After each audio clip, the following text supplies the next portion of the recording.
the background.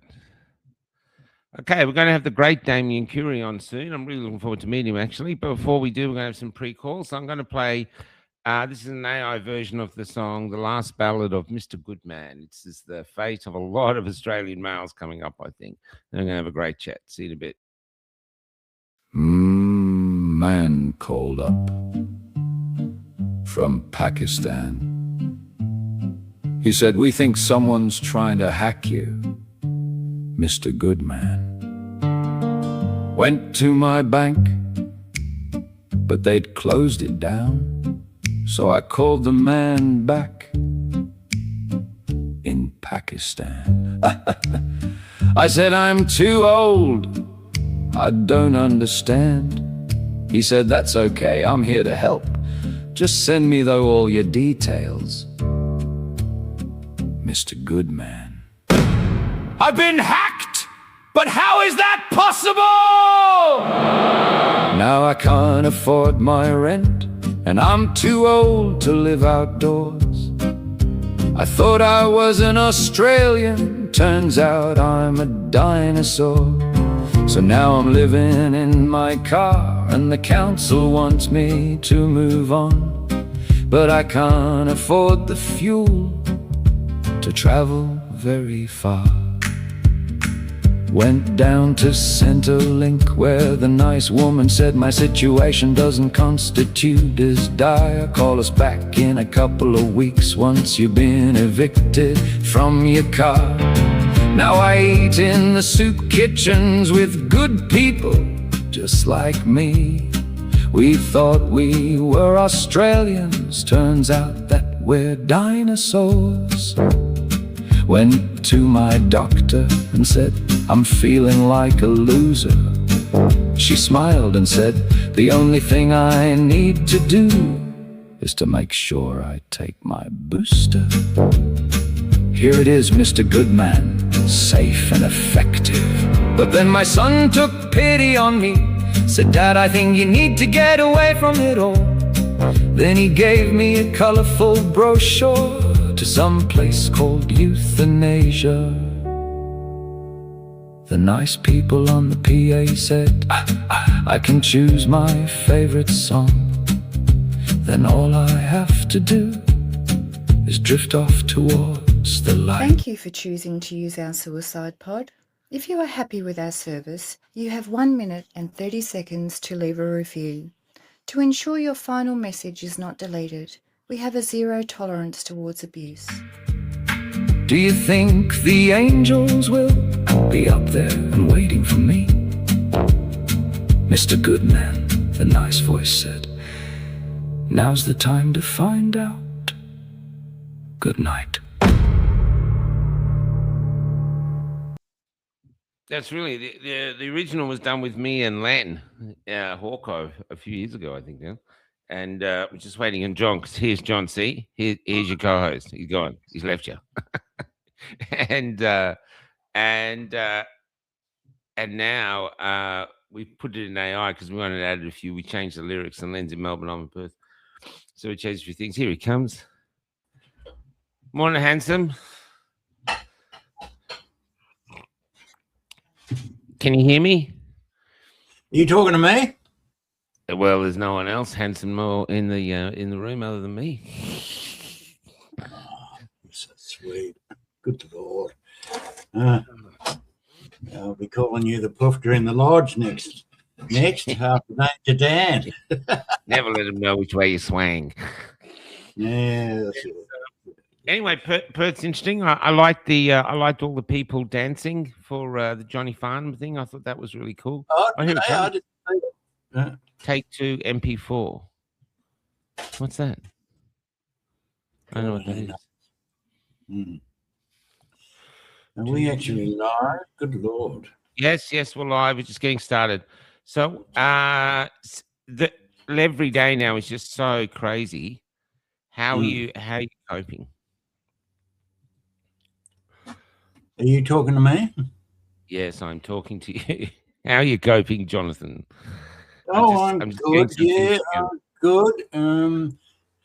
Drove up to Sydney and back yesterday. A trip that used to cost $20, cost me $60. I'm good, but Oh, we is that can him? all have faith. We can all Here he have is. faith. Oh, there he is. Good. Here we Okay. go. Hey guys, Hey, how are you? Damian, Sorry great about to that. meet you. Good to meet you. Sorry, Michael. I just my computer was. I have a bit of a problem Sorry, with my mate. computer at I'm a home. It's a long professional. story. I won't I'm bore you going with to it. need But that anyway, apology in writing. I just got to need that apology in writing, sir. I'll get it to you. I'll get it to you Yeah, soon. no worries. Yeah, look, I've just been reading your bio. Really huge admirer of what you've been able to achieve, especially how you're defending men in this unspoken sort of what would you say, online genocide of men in a way. Like you literally can't speak out about anything as a bloke. You're attacked and stuff like this. So that's huge. Yeah. Well, when All I right, first moved back to. Hmm? Sorry, John. Go ahead. Yeah. I'll do a little intro first because nobody You go knows ahead. who you are, but No, fair enough. some of the audience wouldn't know the other side. So we're expanding your influence, Damian. So Good. Damian Coory is good. Yes. Damian Coory is a seasoned Australian journalist and communicator with more than 35 years in broadcast media and high-level public relations. A former news presenter and senior reporter for outlets including the ABC, Network 10, 3AW, 2UE and 4BC. God, you've been around. As well as news director at Triple M Brisbane in the 80s and 90s. He later served as managing director of Edelman PR for Hong Kong and Taiwan. After 2 decades consulting on crisis communication across the Asia Pacific, Coory returned to Australia in 2020. God, that must have been a shock. Deeply concerned by what he saw as a narrowing of public discourse and a surge in institutional capture by left-wing ideologies. The Other Side, the independent weekly video news show he founded and hosts, offers a refreshingly different take on the week's biggest stories, dropping every Friday night at 7 p.m. Australian Eastern Standard Time. We got that right? On YouTube, it delivers sharp analysis and a curated roundup of the best commentary from Australia. At its core, the program is proudly centre-right and classically liberal in outlook. It champions values such as liberty, democracy, personal responsibility, common sense, good Lord, merit, small business and smaller government, while explicitly challenging what Coory describes as the left-leaning bias that dominates most mainstream Australian media. The show also runs a companion long-form interview series every Tuesday night. Damian, welcome to the show. It's really Thanks. good to have you. Thanks for having me. Appreciate it. Yeah. Could we start when you came back to Australia after being overseas for so long and what the actual shock was? Yeah, well, it's funny because it wasn't just me. It was a lot of expats, I think. I was away for 16 years, I think, in Hong Kong and then a few years in the Philippines. And left the Philippines sort of in a hurry because they were going to close the airport because of COVID. So I took my kids and bolted, and my poor wife was still working up. She had a pretty senior role that she couldn't just run away from quickly. We thought we'd be apart for 2 weeks, and we wound up being apart for 4 months, which was horrible. But Wow. I got to spend some great time with the kids up in on the Sunshine Coast where we planted ourselves. But yeah, it was during that period that I started looking at the reporting on COVID, and I thought this is just. I'd long thought that the quality of journalism was pretty bad and getting worse, and lots of expats who'd sort of been coming back and forward would sort of be a lot. It wouldn't be uncommon to go to a bar on a Friday night in Hong Kong and Singapore and see a group of Australian expats sitting around bitching about what the hell's happening down there. What's happening back home. It's changing every time I go back. It's a little bit different. It's a little bit more left wing. It's a little bit less Australian feeling, or less as we remember it. And maybe that perspective gave us a different lens, because we were in and out, visiting every year or so, or a few times a year, and then noticing this change happening slowly.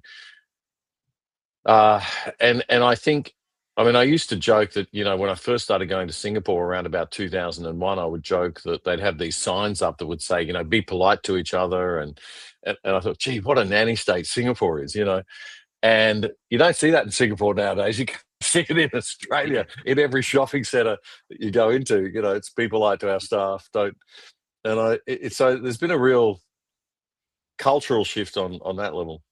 But 2020, look, I came back into the thick of COVID, and what I saw immediately was the terrible reporting on the numbers. I'm particularly frustrated by the fact that journalism students aren't taught or aren't required to undertake at least a couple of subjects in economics. I think some of the courses require one economics subject, but I think they should be micro and macro and probably a statistical one, and then a course in statistics alone. Like, you need to understand the difference between correlation and causation. You need to understand how numbers sit inside other numbers. And that was the problem with the COVID number reporting, because on day one you'd have, 100 people, have been found to be having COVID. You turn on the news the next day, it's 1,000. There's no context, because if you've tested 1,000 people on day one and you've tested 10,000 people on day two, then 10% have got COVID on day one and 10% have got COVID on day two. There's no difference, no change. But it's presented as 100 on day one and 1,000 cases on day two. Oh, there's been 10 times more there's 10 times more cases. And I kept asking, who's doing a random sample universe test of 1,000 randomly chosen people and working out exactly how prevalent this thing really is? And nobody could answer it. So I just started producing a one-page sheet that had sort of, how the COVID numbers should be reported. And I did all the statistics in reverse. So it was 99.9997 people don't have COVID, 99.9999 aren't sick, and we put this out, and it took off on social media. And then the other side grew out of that, actually, as a podcast, as an audio podcast, because I look at my face. I much prefer radio. And I don't like being seen. I like the anonymity of radio. Unfortunately, we live in a video world, and that didn't work. So I disagree. Actually, I think you might not be Brad Pitt, but you got to watch your face, and you're interested. Thanks, and mate. what you have, I'll tell you what you have, and what all three of us have now is we're not lying. And when you're not lying, your face is relaxed, and you speak. I mean, look at Topher. Yeah. Topher is not the prettiest cab on the rank, and yet he's killing it because he just doesn't give a shit. He just tells the truth. Yeah. And right now there's an exodus happening, and Australians are leaving the bullshit, and they're looking for authenticity. Authenticity is the new Bitcoin. So I totally disagree with you respectfully. I was really excited when I was watching you having on. I think, oh, really cool. And I think also you've got all this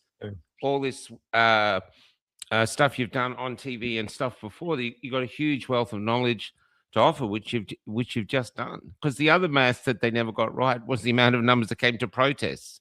So if a few people got COVID, that was like millions, and millions turned up for the protest. They go, oh, there's about 1,000 there, So everything was a con. Absolutely shocked by the level of deceit of the mainstream media. And I remember when I joined the Sydney Morning Herald in the 80s, it was like the proudest day of my life, and I was with all these living journalistic legends. I was a gog. I was so impressed by these people and all these, and working with the people I regarded as the most progressive, most intelligent, most creative, cohort of their generation. And come along COVID, and they're all, I dared to say that, well, even lockdowns, there's massive dispute about lockdowns by some of the smartest people on the planet. Where is that in the Australian media? And I'd be suddenly piled on Facebook or whatever. That's when I basically left Facebook. Like a lot of others, I couldn't believe it. I've been amazed by how many, of those journalists I used to look up to when I was young. And there's some of them are in their 70s and 80s now, and they still tweet occasionally. And I'm flabbergasted by the narrowness of their worldviews. Like, I just think, gosh, I mean, I know you can be a rabid lefty and you live in a bubble when you're 18 years old, because I probably was one, but how can you be that way when you're 80 and not have a context for sort of thinking about things more broadly? It really takes something.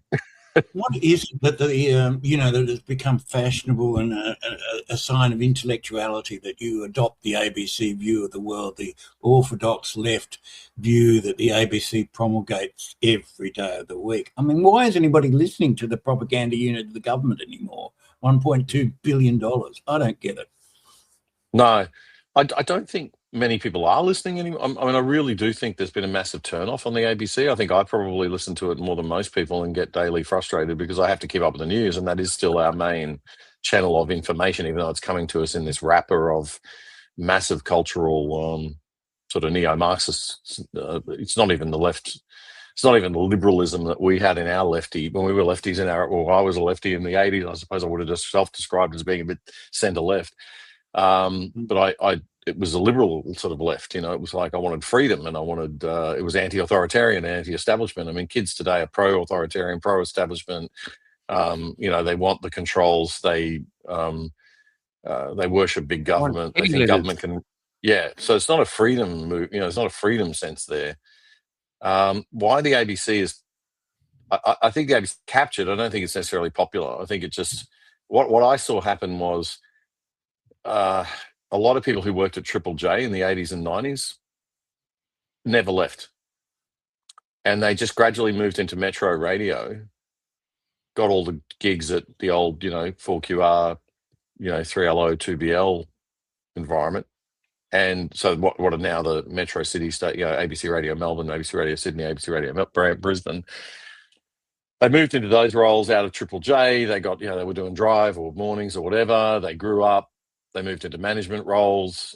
And the older generation who were more conservative died out. And literally the kids took over the asylum. That's how I sort of view it. And anybody who was capable of getting a job elsewhere or going into the the private sector, did so, right, and grew up and left. And I think you got left with the left of Triple J as the new core of the ABC. Yeah, and I think that explains the cultural shift. 1.2 billion. That just astounds me. It's an obscene amount of money, mate. I mean, if we had, we run the other side on a budget of what's our budget now? Probably 200K a year. I'm now making a little bit of money out of it, so I can't say I take nothing out of it. But it's crumbs, and I'm about to put a whole lot into marketing to sort of compete with because the numbers have been going down a bit. But we're it's nothing like. I mean, if we got a grant for $500,000, we could do incredible things with it. And you look at what they're doing at 1.2 billion, which is, I know you could list top 1,200 news outlets in Australia and give them each $1 million. The ABC 1 million, News 1 million, everybody else $1 million. What could we do with $1 million, Michael? What could you do with $1 million? And you could then have 1,200 different outlets, all good healthy discourse. Yep. But the other thing, have you seen the film Moneyball with Brad Pitt? So Moneyball with Brad Pitt, it's really interesting to watch actually because he was running a baseball team in America that has no chance of winning. And every time they get a star, the bigger guys nick him. And someone comes along with a different way of getting a group together from misfits that the big teams don't want. And so and this is based on a real story. So he is able to take a baseball team to the ground for like 1 quarter or less than it costs the big teams, the Red Sox, to do it. And they get to the finals and they almost win.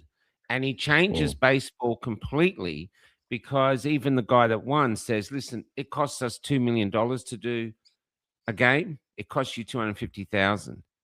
And you've changed baseball forever. So even though you're doing it on a shoestring, for every customer, every viewer that you have, the amount of money you're spending on that viewer and the amount of money ABC or someone else is spending on that viewer, eventually they're not going to be able to compete because you've got to think, well, why are the people coming to you? And it's obviously they trust you. That's it. They want to think someone who actually has some integrity because these other people who stood before us. I mean, I met a guy in Epic he was from Channel 7 really early on. And he said when Koshy was actually doing his things about his being safe and effective, he had 2 people in front of him who were profoundly affected by the vaccine. And one of them actually left because he was so Koshy knew he was lying. It was there in front of him. He must have known. And yet he still did it. And people remember this shit. It's like having a girlfriend that sleeps around on you. You just never, there's always going to be this in the back of your mind. Yeah, and it's not. So yeah.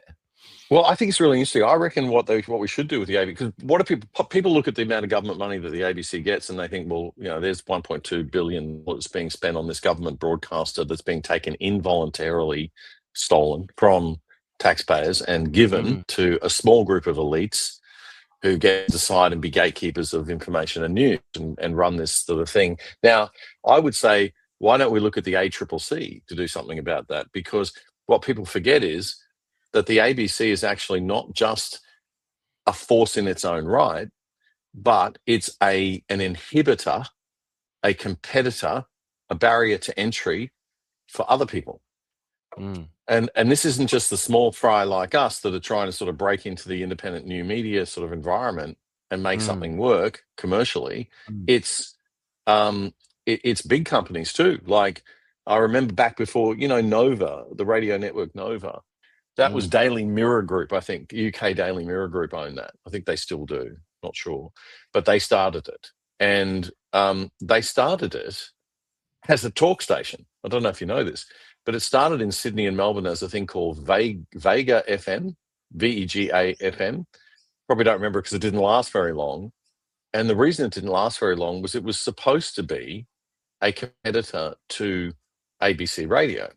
They looked at the ratings and they saw, well, 3AW has got, sort of the centre right part of Melbourne. 2GB has got the centre right part of Sydney.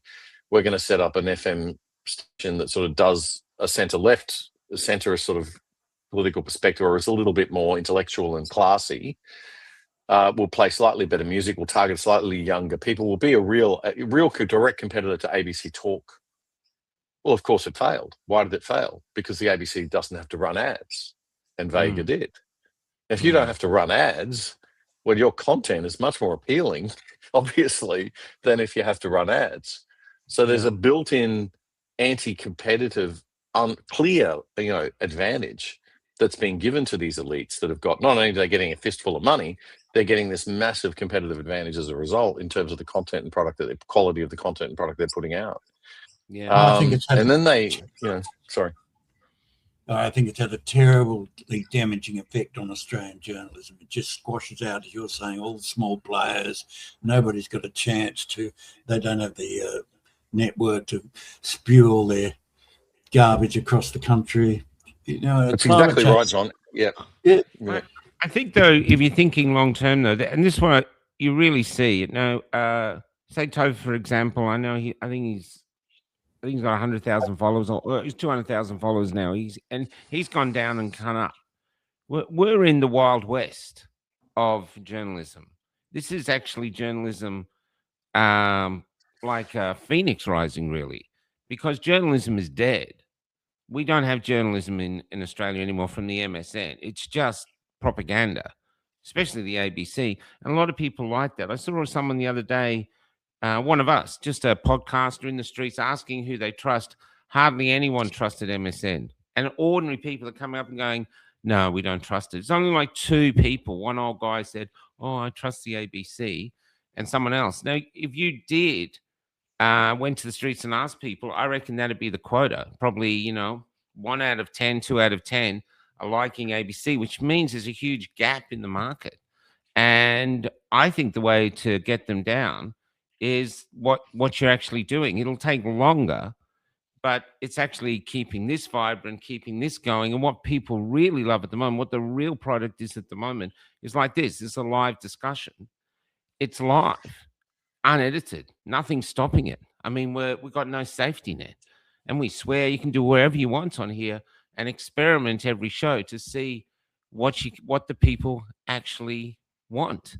Because the one thing we've lost, Damian, over this last 4 years, and you pointed it out when you came back to Australia, is we've lost our identity.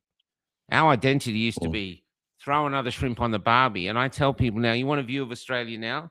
Drive down a potholed road that's jam crowded, and there's an old poster on the side of the road that's rusting away and the thing's fading off, and you can see a faded Paul Hogan going, throw another shrimp on the barbie, and there's someone's graffitied underneath it, and your neighbor under a bus.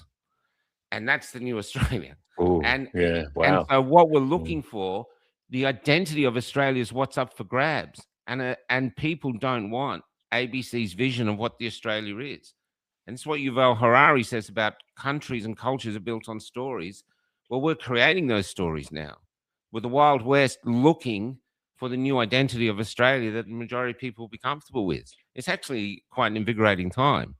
Unfortunately, there's no money in it, but it's not enough to buy a Ferrari, maybe an Uber.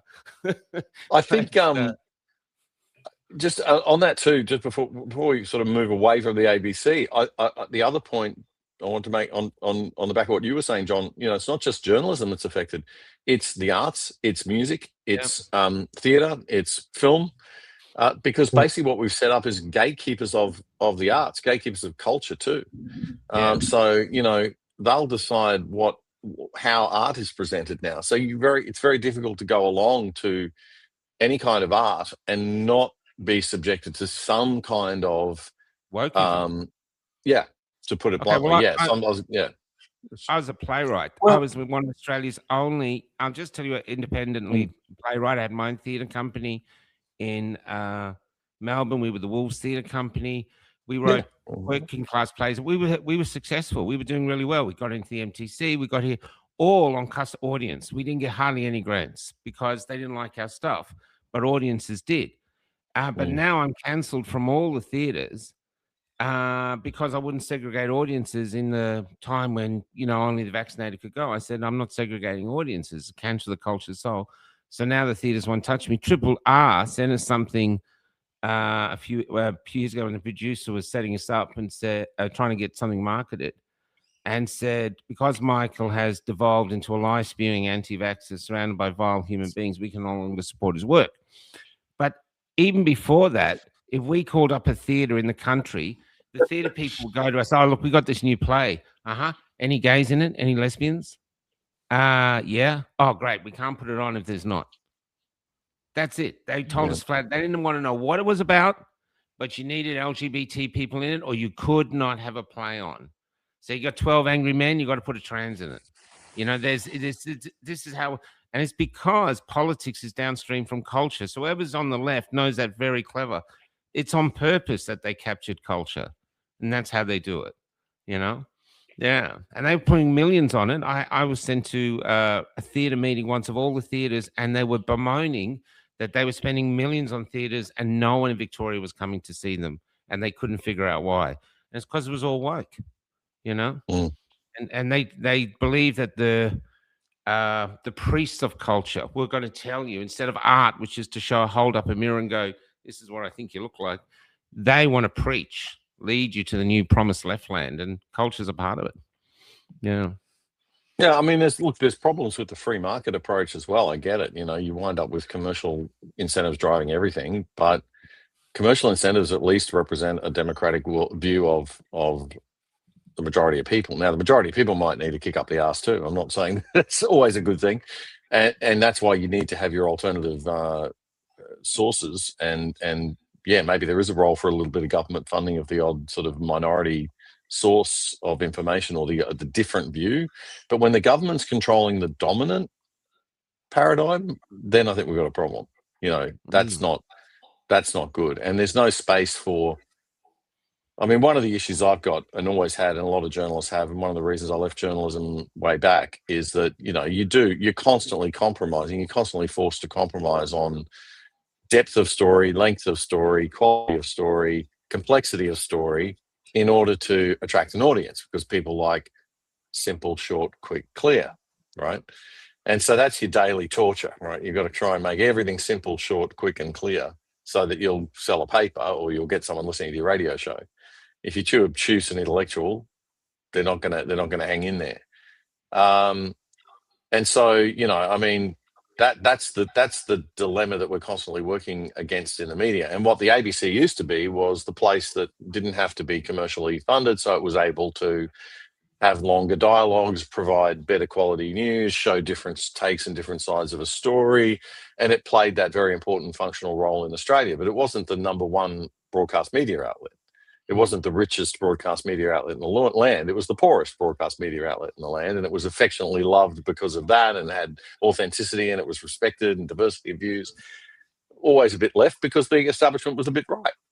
Well, now it's the other way around. The establishment's a bit left and the ABC's even further left, so we don't, and it's this big monster that's actually in power and has control. And so that's a problem, because we're sort of left with a monoculture view of things. And I think we've had a couple of generations now where kids haven't been exposed to different ideas, and they're starting to get exposed. I think we're going to see Generation Alpha being a big backlash to Gen Z and Gen Y, but it'll be a long time coming, and there's a lot of damage that can be done in the meantime. I was very profoundly shocked, I'd have to say, Damian, profoundly shocked that you had people with differing views on the Iran war on your show at the same time. Now, no other news outlet in Australia that I know of has had that debate. You had Ramesh Thakur, who we've had on here, who's very anti the Iran war, and you had these old soldiers sort of thing that were very pro the American stance. And aren't you worried? I think one of them was pretty moderate. One of them was pretty in the middle. I think he was sort of cautious, obviously. But yeah. What's the reaction been? That show, I can't remember who was saying this to me the other day, but someone said, I think it might have been Rupert Degas, the comedian, said to me, you do one for them and one for yourself. For the Hollywood actors say, they do one movie for themselves and one movie for the punters to get the money in. And I thought that was a good way of putting it. But that show was, that's one of our sort of more cerebral shows, I guess, when we sort of have just a panel of people. It's something I'd like to do more of, but we don't have the budget to do more than one show a week, and so we do the news style show. But I mean, I love sort of this sort of more free form stuff, people just talking and having conversations, because it is more authentic. What was the reaction from your customers? It only got half the views we normally get, is the short answer, but that's okay, because we sort of expect that with those shows. Yeah, you're a friend to say. Sorry, I'm seen as a Zionist now, because I went down. I've even been interviewing Iranians too. I went down to a march in Perth. I'm stuck in Perth with the war, and they're all wearing Iranian flags. The Iranians, all wearing Israeli flags. And I was asking them, if you're Iranian, why are you wearing an Israeli flag? And they go, we want them to keep bombing. We want the regime destroyed. And the backlash, even from the people who watch me, has been huge. Zionists doing this, and I'm thinking, well, all I'm doing is sticking a microphone in someone's place and letting them have their say. Isn't that what I'm supposed to do? It's I mean, it's unfortunate, the whole division that we've seen on the right around the influence of Israel, or the influence of the Jewish diaspora. I think there's a lot of that going on. That's a point that I would probably disagree with you on. You're very critical of Candace Owen and Tucker Carlson, and I mean, they hit #1 podcaster in the world. At various moments, got millions of followers, and you profoundly disagree with them. I understand, and think they've all gone wayward. But I think that's a really interesting split in the conservative movement that does display. We've just had these hate speech laws, which were basically introduced on behalf of the Jewish lobby, from what I can see. I don't know. What do you think? Yeah, no, I mean, look, I would define it as the left-wing Jewish lobby, because I think, the Australian Jewish Association is a right-wing Jewish organisation, and it condemned, and it's growing, by the way. The AJ is not small, and they were furious about this, because they could see that they had the common sense to look 2 steps ahead instead of 1 step ahead, like leftists do, and actually see the implications of this for the ability to criticise other religions of concern, or should I say the main religion of concern, and our ability to talk about that freely and openly. And I think it was a ridiculous own goal, and they shot themselves in the foot. And I don't support in any way the leftist Jewish lobby in this country. But by the same token, I guess the way I look at it is, the Jewish lobbies are not, I mean, they're older. They've been around our Jewish community is older in Australia, right? It's about, I think it's about 120,000 people. It's been around for generations. They're obviously very smart at business. They're in they have a lot of power in the business environment. and I'm by no means an expert on any of this stuff, by the way. But my take on it was I was a little upset at how quickly people just jumped to sort of say, oh, all Jews this and all Jews that, and I thought this sounds like the old tropes of the early 20th century, and it's not the sort of thinking. Again, it's that simplistic thinking, right? You put it in a bucket, then I don't have to think about it. I can just label them, and so it was kind of like.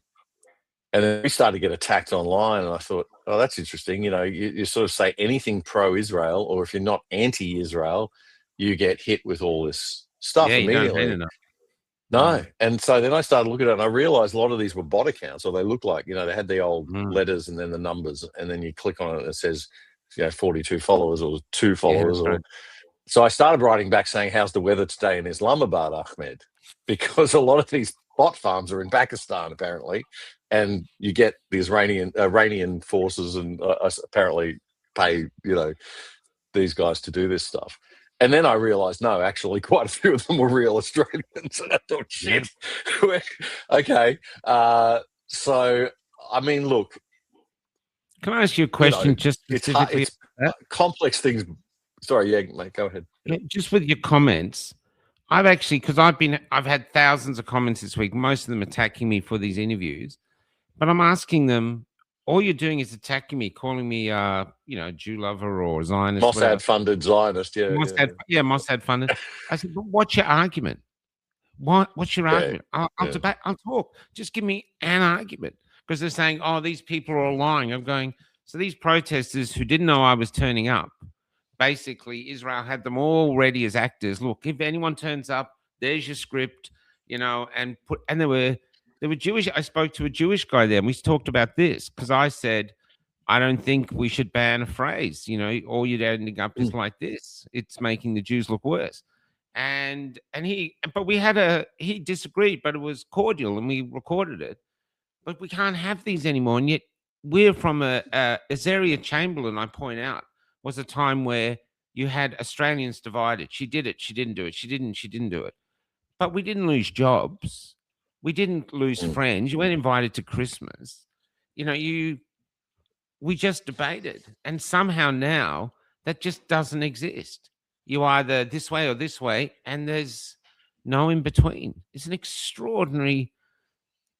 Any idea how I'm finished with your question, but how have we reached here as a community that we can't even debate anymore? It's a complicated question. And again, it's a question I've wrestled with all my life, and I don't know the answer. I think it's psychology. I think it's the tendency of people.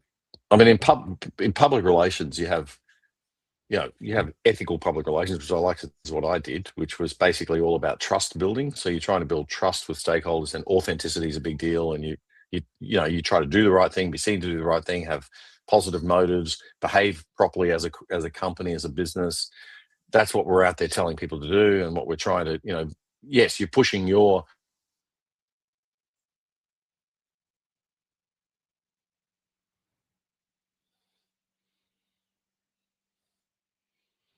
He'll be back. Are you guys frozen, or is it just Damian that's frozen? Here he goes. We disappeared. We disappeared for a second. Sorry, mate. Frozen. Must have been saying something inappropriate. But I mean, no, we used to do, that sort of peer. And then, of course, there are, I never saw much of it.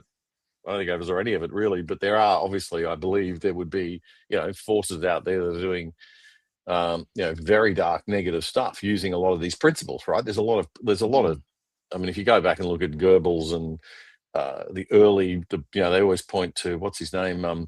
Edward Bernays was the father of public relations. Well, Edward Bernays was a propagandist, and he was, probably wouldn't have seen that as a thing back then, but he was the nephew of Freud, and they were using, psychology and all sorts of techniques to see how they could control public opinion. What was his famous phrase? And then, darkness, evil grows, I think it was. Is that the famous phrase from that guy, the founder of public I don't know.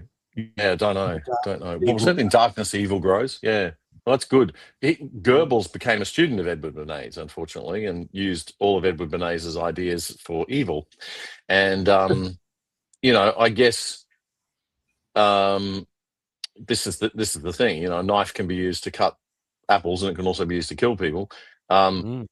And so these techniques and strategies of just bombarding people with simple messages over and over and over, and playing on the fact that people don't like to do cognitive work. It's what it really comes down to, right? Yeah. I blame the citizenry of Australia when I get angry. Yeah, I agree. We've got to be prepared to do more cognitive work. We've got to be prepared to study harder at school. We've got to be prepared to learn economics. We've got to be prepared to study statistics. We've got to be prepared to think. And I appreciate not everybody can we've handle been kicked math. off Facebook. Yeah, that's right. Yeah, I probably wouldn't have got that far either. But at least, So what? you know, that must have been when you blanked out the algorithms because you froze. Yeah. And now one of our main Facebook pages is about 50,000 just gone. Oh God. Okay. So what practical impact are these hate speech laws having, do you think? I mean, I can talk about what on this show, there's been a couple of stories. I wanted to do the Hizb ut-Tahrir, which the government has now banned, which was people, one way of looking at them was that they were the intellectual wing of the jihad movement. But they've been in Australia for decades. I wrote quite a lot about them in the 1990s when the whole terror thing was popping along. And if you go to their public meetings, they're very powerful. Ask yourself, my brothers, ask yourself, my sisters, why has Allah been so cruel as to cast you amongst the unbelievers? But many, if you went to their more community-focused events, it was like going to a Presbyterian, event in the 1950s. Very clean cut, very charming, very intelligent. They pride themselves on being highly educated, and their women are highly educated. They pride themselves on their the achievements, academic and otherwise, of their women, completely contrary to what one might think of, some of the stereotypes around Muslims. So I don't know. That's one thing, and there was a suggestion that if we did interview them, that would be illegal and could get us arrested. So we didn't proceed with that interview. But they're fascinating to interview, and I've interviewed them in the past with no problem. And the other one recently was around the whole Israel-Jewish question. There was a chap I wanted to interview, but he was very anti-Israel, and I understand now it's illegal to criticize Israel under their definition of anti-Semitism. Do you think? Well, is it's it risky, having right? Yeah, risky, I think it's causing what they want it to do. They don't want to send the police in and arrest us all because it causes problems. What they want it to do, they don't mind arresting one young girl in the street and dragging her off, for wearing a T-shirt and a slogan on it that she's entitled to wear and have a view that she's entitled to express, in my opinion, even though I totally would disagree with it. But this is the issue, right? We've got self-censorship going on. So I will think twice before I run any story on anything to do with it. I've avoided the whole Middle East question because a lot, I think, on the show unconsciously, I think I'll just cover something else, we haven't got time for that, tell yourself a few lies and move on. But those editorial decisions that you're making every day do get influenced subtly by the fact that you're thinking, boy, I don't really need this trouble in my life. It's hard enough doing this crap for free now. So a year in jail for we 45 seconds.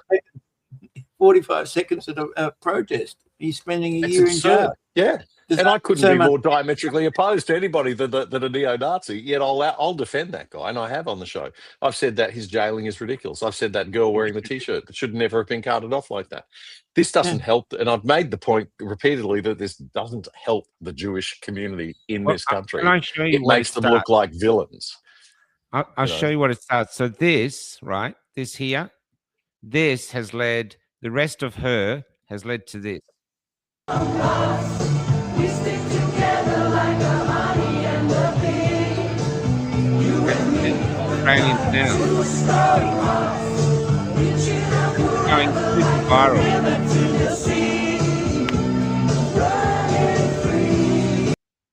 So it's achieving the opposite of what they want.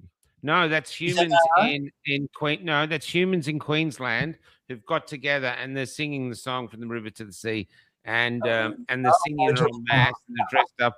So they're protesting. I actually love it. We got a saying in Cafe Lockdown, came from one of our podcasters. This time we're going to Aussie our way out of it. And it's a great saying. It wasn't being with another podcaster, but Aussie our way out of it. You know exactly what it means, but it might be something different to everybody. But this time we're going to Aussie our way out of it. But what it doesn't mean weak. It goes to the best of us. You know, so see, the thing is, there you go. I mean, but that's us, mate. There's a group of people I disagree with, right? They're Palestinian pro-Palestinian marchers. I couldn't be less aligned with them if I tried. Okay, I love that. I bloody love that because it's the old middle finger to the establishment in Australia saying, "Don't you dare tell us what we can and can't say and what we can and can't protest against." So I probably wouldn't get down there with them in the Queen Street Mall, but I would. You know, certainly support that and applaud it. And I'll be running on the show this week saying good on them for standing up to this crap. Yeah. Because I don't think it's the right direction. Now, I know, as frustrated as I am by the fact that I think the phrase "from the river to the sea," if you disinterpret it in the manner that it can be interpreted in, which is the about abolition of the state of Israel and the abolition of the, saying that the Jewish people have no right to the state of Israel, well, I disagree with that. And we can debate that, right? Like normal people. And we can have a political disagreement and we can argue and we can toss it around. But under the threat of being hauled off to jail, we can't have that debate. No. And that's not okay in this country. Sorry, period. You know, like, censorship. Not okay. So, sorry, Damian. Yeah, censorship. It backfires. You're absolutely right. I think climate change is a great example of that. You know, that there's been, you were a moron and a planet killer and all the rest of it if you dared to be a skeptic about climate change, particularly on the ABC, but anywhere. And but now, what is it? Half the population or more thinks it's a crock. You know, that it's backfired. Nobody believes all this rhetoric anymore. The seas are rising, the glaciers are melting, blah, blah, blah, blah. You know, and it's so easily undercut. We're between two ice ages. So I think that's a really good example of climate change, the backlash to it, the stop trying to propagandize, stop trying to ridicule everyone who dares to disagree. In my entire career, as a general news reporter, I got more hate mail on climate change than anything else. And it was, just a sort of, some academic said this and blah, blah, blah, press a button, go home. It was innocuous. And, but that you'd have this whole army of people besieging the editor about how dare we disagree, it's ridiculous. It was ridiculous. Yeah. I don't know, maybe something good will come out of this era in that people will all start to realise that issues are complex and we need to give them a little bit of time. I was very optimistic when the long form podcast became a thing. And I thought, oh, this is great. We're finally going to have these, but now, that's gone in the direction of, and so what I've seen this year is this phenomenon of the new media where, even our show is considered too long. So, oh, you should do shorts. You should do, you just sit here in your backyard and, can't be bothered, I really can't. No. And I think it might be an age thing, Michael. It might be I watched Joe Rogan, and Joe Rogan, well, he goes too long, I think. He goes like 3 hours, but we generally talk like this, and it just naturally goes to 2 hours. But what I notice is if I do a rant, which is almost like a theatrical thing now, and a lot of people are doing that, they go ballistic. They can, reach 1 million or more, where the shows never do. But I love the shows because I feel like we're searching. I do think there's what I think you are, Damian, is that you've come from the old world where, you're on media. Same with John. But things have changed now. Now, even though you may be trying to get up to the front where all the old journalists are still holding on the ABC, the front of the bus, at the back of the bus are the podcasters. And I know that the front journalists are looking back going, I really want to. That's why Karl Zefanovic started doing them. He wants to get back to where it's cool. And so yesterday's villains, which is these podcasters who have the audacity to talk about anything, are tomorrow's heroes. We're just not there yet. But the thing is, everybody's looking back and going, I want to listen. I don't care. I want to hear fresh stuff. I want to hear different ideas. And bit by bit, people, not all of them, because a lot of people either saying Australia's not girt by sea, it's girt by cowards. And so there's a lot of them that aren't, but there are a lot that are. I see the young tradies are getting in the streets now. You can have conversations about things. People are listening.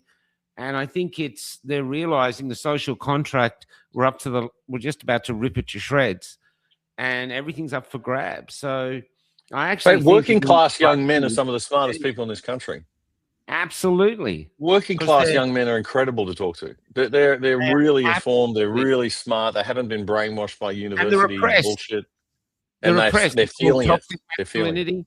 They have to stand up in school and apologize for all the things that men have done to women. You know, they've grown up in this oppression, and they're close and they're bright. You know, I love them, you know. And you're one of the only mainstream journalists, Damian, now mainstream, or, you know, major journalists in the country that dares to interview Bettina Arndt, for instance, who used to be a mainstream journalist back in the day and got slowly ostracized for her various gender views, mostly sticking up for men and the family court's a basket case, which everyone knows, and standing up for the fact that not all men are bastards, basically, and done some great work over the years. So she's fantastic. She's a trooper. Yeah, she's a trooper. And can you talk a bit about that sort of the whole gender issue, which I know you're strong on? Yeah, well, look, I just think, again, like most left-wing sabotaging of cultural and political issues, we've just had this incredible, feminism in the classical sense of gender critical theory is a left-wing neo-Marxist phenomenon. It's not about equal rights, it's about power for women in a Marxist sense. That I'm talking about, what people would probably describe as third wave feminism or more aggressive feminism, which is the dominant variety today. And we've never had more equality in the economic sphere as we have now, to the point where if you are a woman in the corporate world or you're a woman in government, you will be advantaged, not disadvantaged, and your career will move forward. And we now, I think, are reaching a point of women actually being the majority in government leadership positions, in managerial level, central managerial level, I think mid-managerial level, and a number of other spheres as well. So we no longer have that economic deficit for women. Now, what we haven't done is looked outside the economic sphere at the social sphere, at all of the areas in which men have had a negative for many, many generations. And so there's that side of it as well, where we've got to say, 90% of people who die in war, maybe 99 are male. These are the traditional male roles. What are we doing about, equalizing some of that stuff? Or I'm not suggesting that's not probably the best example, but of what you want to be equalizing. But we've got to look at these things more broadly. Then we've got to look at the impact that we're having on young men now. And I mean, this new wave feminism is not about equality, which it's equality of opportunity, which I'm about. It's about the actual hatred, and it's misandrist. I mean, it's actually about, it's sexist, and it's about diminishment of men and masculinity generally. And that's why we're seeing the backlash that we're seeing now. And I think that's a great thing. And that headline, that's my all-time favorite hated headline, most hated headline. Because basically, it's that projection of the... Yeah, no, they wouldn't. And they wouldn't. But they wouldn't do that. But that was made by young men on the internet. Young men made that about putting the black kid up. Yeah. So they're fighting back, but that's where we're at. Well, put a woman in that. Put a young girl in that picture too. Yeah. This idea. So what we're doing is we're taking, you've got, it's the same mistake, right? It's a statistical error. Okay, it's taking it's in a logic error. You're saying all, if the majority of violence is perpetrated by men, you can't then conclude that the majority of men are violent, right? So it doesn't work the other way around, because the majority of violence perpetrated by men could mean that very little violence is perpetrated by women. It could mean that a very small percentage of men perpetrate most violence, right? But we immediately make that mental flip, and the feminists, and again, here we are, right? Simplistic thinking and people leveraging it for public relations benefit, right? So I'm a feminist. I'm not going to try and correct that thought error. I'm just going to go out there and propagate it and promote it, right? Yes, all men are bastards. All men are violent. Men are fundamentally violent. Men are inherently violent, which is, of course, an absurd assertion and absolutely not the case. And you can put up every slide you want to about how most, and by the way, there's plenty of, Bettina's got a lot of data as well. It's on the other side of this that would argue that even that the numbers showing that men are more violent than women are exaggerated in the extreme. Totally do. And distorted, right? And you'd know that too, John, of course. But so I mean, even the data, even that perception is wrong. But underneath that, the idea that you can flip it and say, well, then therefore we have a boy problem, or therefore we've got to teach all boys to hate their masculinity. That's just an absurdity, because and it brings us to what we're experiencing now with peace and war theory about the argument that the only thing that keeps the peace is the threat of extreme violence. If If you don't have that threat, if you don't have the masculine threat, you can't have peace. You ever heard of the book Lord? The book Lord of the Flies. Yeah, Lord of the Flies is really interesting because it actually states that you leave a load of young boys together alone, and they'll devolve into savages, and they'll just be killing each other. But the evidence of boys being left alone, like I think there was 6 boys from Tonga who were lost on an island for 6 months. When they found them, they built huts. They had fishing routines, and they actually built their own little society. They were getting on fabulously. It's almost like a way of telling young men you can't survive unless you have authority. And I wonder if that's why the book's been pushed so hard, because I actually didn't like the book. But it's interesting how we're controlled. And can I actually go deeper now? Based on that picture of that boy, I'm beginning to think one of the greatest controllers they have of humanity is worthlessness. Because I remember my daughter, before she started school, she's only little, she was the star of the house. She was the boss of the house. And we adored her for it. And she was unaware that she wasn't tall enough, pretty enough, skinny enough, whatever enough, rich enough, until she went to school. And then since then, she's been fighting worthlessness her whole life. And I just wonder if we've built a society, the same for boys, where, like that picture there, we're just, instead of teaching our children, you're a gift to the nation, what can we do to help you? What are your dreams? What can we help to make you fly? We're actually doing that. Climate change, you're destroying the planet just by being here. There's, I just wonder if somehow we're going the other way. And what are the reasons we're doing that, apart from trying to make people so sad that they just buy shit and it supports the capitalistic system? I don't know. It's you see it like this, and then that's why, and we can't talk about any of this, and so you can sound like a bit of an idiot when you bring it up, but it's because we're in uncharted territory. We should be the richest, luckiest country in the world, and yet here we are now, poverty-stricken, while sitting on this endless mine of gold and oil and everything. I mean, we got here somehow, and the only way we're going to find out how and get anywhere better is to fucking talk and to use free speech to identify problems. That's the only way out of here. Otherwise, we're just all going to become mental, and most of us are already there. Yeah. I mean, they want to divide us. I mean, it's classic Marxism to create division, right? And to hope to bring the revolution through division. And so they will set up, so they've done it with race. Maybe that didn't work, so they try gender. No, it didn't work, so they try sexuality.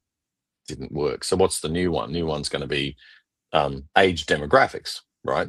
So now we're going to have, with the federal budget coming out in May, the messaging is all going to be, wait for it, I think the word is intergenerational equality. We're going to improve intergenerational equity. We're going to start taking from the boomers and giving back to the kids. Never mind that it's not the kids who've been taking from the boomers, it's the government that's been taking from the boomers, and the kids are suffering from that. And if they take more from the boomers, then the bank of mum and dad dries up. So all we're really doing is shifting the bank of mum and dad to the government. So the kids, instead of appealing to mum and dad for the loan, have to go to the government for the loan now, or we'll have to go to and get more money out. And then the government will waste its usual 30, 40% of it. And then the control just shifts from the private people, public economy to the public economy again, right? So that's all we're going to see, but it'll be sold as an intergenerational thing. They're literally going to pit Gen Z and Gen Y against Gen X and the boomers. That's what they want, and they want to create that division now between those two groups, because they want to win elections. So how do you do that? Well, you do that, you pit them, and then you lower the voting age. I think Albo floated it the other day, right? They want to lower the voting age to 16. So it's all going to be, they're going to fight the election on age demographics instead of on race and gender and everything else, because that's not working out so well for them.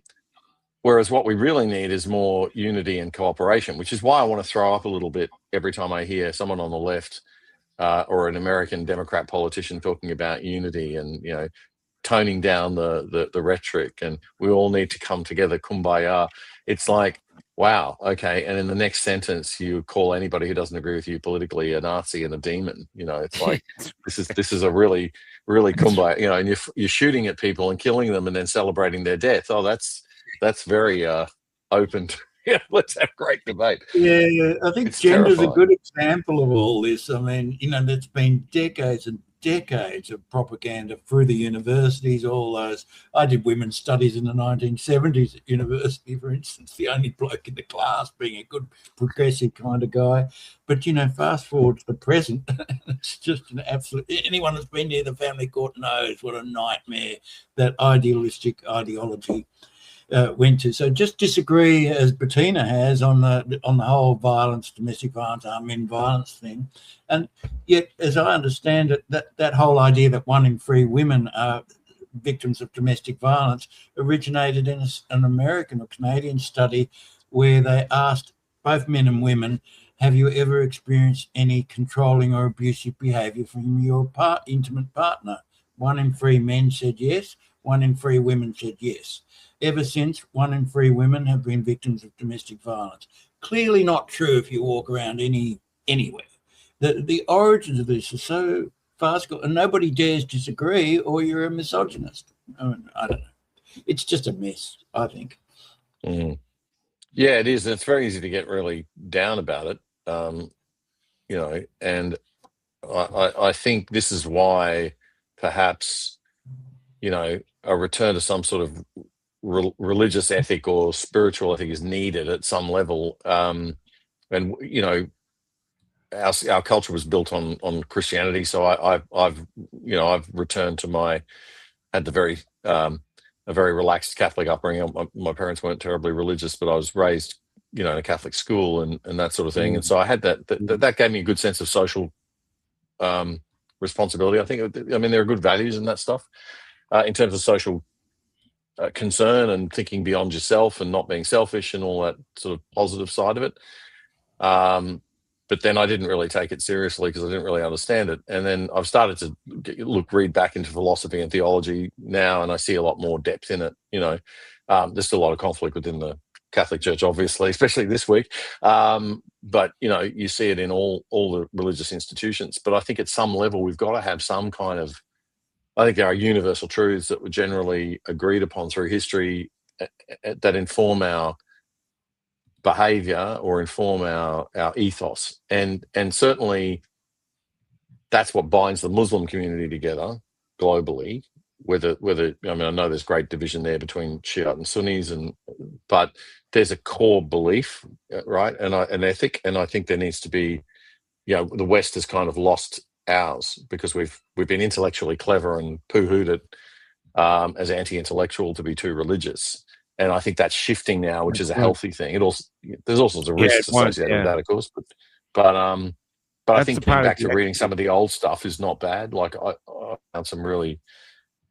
I mean, I just look at it now and I'm reading Professor Peter Craif's stuff on Aquinas's writings, and you just look at it and think, they didn't teach us that at St. Lawrence's, you know, back in 1970s. They skipped over that. The really good stuff, you know, there's some really brilliant thinking and insights about morality. It's like, oh, all these questions I thought I was having in my 20s that were, you know, no one else had ever had. They'd had them, you know. I might have been particularly ignorant, but it's a real eye-opener going back into some of that old philosophy and theology. And I mean, like, you've got to predate the 1900s. Like, you've got to go back. Yeah. before the There's another thing, European though. philosophers. Going back to what you said, where they call you names like they call you misogynist, because we're doing this is to take the piss now, because this is my new one. See, you get them. Yeah. Grifters, Fabian Mason, anti-vax and groper, government shield, far right, Jesuit, cancel, and a Nazi, and that's what I'm up to. And I'm thinking, because the one that does it best is this fella. I mean, I want to talk about. Can I talk about this? Look at the Because demons in the background. That's just. No, it's no, off wait, the wait. No, but wait on. I want to put an idea to you. Albanese spent $20 million telling us basically, hey, we're running out of fuel. Like, duh, you know, 20 million of our dollars, which we don't have. Why don't you just give us the 20 million bucks? Trump probably did this himself on Grok for free, right? Fair enough. He probably did it himself. He's the president of the United States. He's probably a PR company worth, anyway, he does it himself or someone does it. He posts it. And then he says, no, I was being a doctor. You know, it's bullshit. You know exactly what it is. And everyone's going, he's crazy, he's crazy, he's crazy. And I said, look, take out the morality. From a PR point of view, he's got the whole world talking about him. People are redoing it, they're making it. Everybody's talking. And there's a sign that says in PR, what is it? Like, if anyone's talking about you, it's good. If it's bad, if it's good, it's bad, as long as they're talking about you. He's got the entire world talking about him. And some that love him are sort of taking the piss and having a bit of a smile, going, you know, that's how he is. But he's doing things no one else is doing. He's no one. We've never had. Obama never did that about himself. Biden, they couldn't. Look, I think if people are analyzing Trump on the basis of still looking at Trump's stuff and going, well, that's inappropriate or that's offensive, or then they're just not even in the game in terms of analyzing where the guy's at or what he's playing. I mean, I'm not suggesting he's a genius, and I'm not suggesting he gets it right all the time, but he's just definitely not operating at the same level you can analyze like that. That version, by the way, we should point out, Michael, that version is the doctored second version. Someone put that demonic looking image in the back because the original one that Trump put out didn't have that demonic image in the background, apparently. Yeah. So just to be clear, so I think that's actually a piss take of the original. Right. But yeah, so I don't know what the hell he was trying to do there, but I mean, yeah, look, I mean, this association of Trump with, you know, having a sort of divine quality or a divine aspect. If you go back through history, I guess all leaders and rulers of history tried to enhance their divinity or the connection, this idea. And there is a very strong Christian right in America. And he's got that woman, right, who's the head of his, who just did that speech where she was sort of almost likening him to Christ. Now, I mean, Trump can simultaneously say, oh, I didn't intend that to be the case. Well, you know, yeah, the subliminal message still goes out, right? And I guess it is, you know, from that level, it's clever. Albanese gets pissed off because people put him in a bikini. Now, Trump must have, basically, he's the world's muse of memes. If they're, you know, memes are a new art form. And he would dominate as people making memes about Trump. The new one where he's doing Irish dancing with his belly hanging out is incredibly funny, you know. And Albanese had one, I want to crack down, I want that off. But Trump is like, no, leave it there, man. We're all talking about me. Well, what he does is he thinks about how to use it, right? Yeah. That's right. That's right. So I'm not saying he's in jail. I just find him entertaining, much more entertaining than Biden. And what's he done today? You know, it's like, you're crazy, mate. Just the fact that he's in charge of the world. Well, I don't know. But I think it's fascinating if you can look at him and the things he does, even with that. You're going, is he taking the piss? Is he sitting there with Melina in bed and going, look at this. You dare me to post it? You dare me? You dare me? Yeah, what not? Post it and get the whole world talking as though he's saying some profound thing, where in actual fact he might just be taking the piss. And we don't know because no one knows Trump, apart from Trump, as far as I can see. You know, he's a wild card, and he can't be an idiot. Everyone goes, oh, he's an idiot, and he's an idiot. I go, he won the presidency of America twice by himself, basically. No, he's Not definitely not something an most idiot. idiots do. There's no doubt about the fact that he's no idiot. And not only that is he not an idiot, but the people around him are not idiots. So, No. and one thing Trump does know how to do, if you watch The Apprentice and if you read anything written about him, actually, everybody who works with him says that he takes counsel. So he will listen to everybody around the table, everybody around the room. He'll listen to the experts. He takes their advice, and then he does what a business person does, and he makes a decision. Yeah. And then he sits and abides by that decision and supports and drives that decision through to completion. And that's actually the qualities of a good manager, as far as everything I was taught at business school about what makes a good manager. You shut up, you listen, but you don't sit there perpetually listening. You at some point have to make and own a decision. And if I could just put my crisis hat back on, it just thought of a something I wanted to mention earlier when we were talking about COVID mismanagement in Australia, and it was grossly mismanaged when I first came back in 2020. One of the other things I noticed, apart from the bad reporting of statistics, was the fact that our political leaders were not leading. So there's the fundamental principles of crisis management, and one of them is that you've got to take counsel from multiple sources. You do, and then you have to own the decision. You make the decision based on that.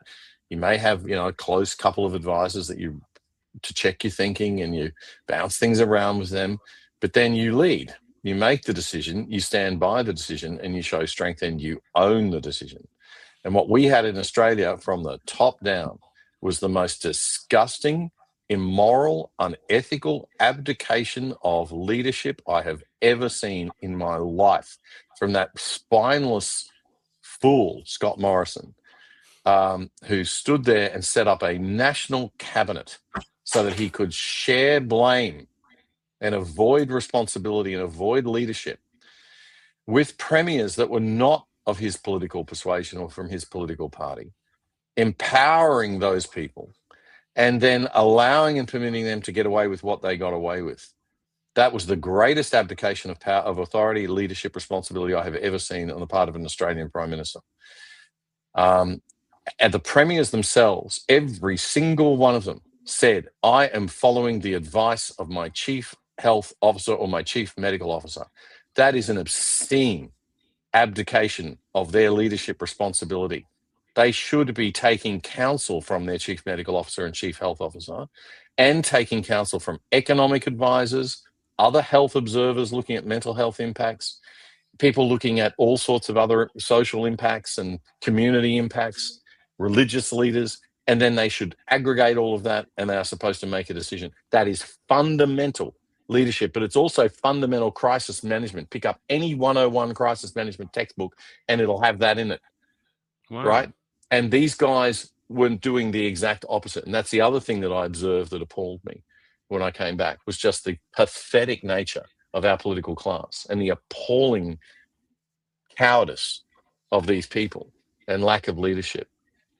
And it stemmed a lot from the fact that they didn't want to take responsibility and be held liable for their decisions that they made. But if you look at the way, Prime Minister Lee in Singapore, I think he came out and did an announcement on the first day saying, look, we're going to do some lockdowns. We don't know if this is going to work. We're really in the dark here. It's the first time we've ever done this. We're going to try it.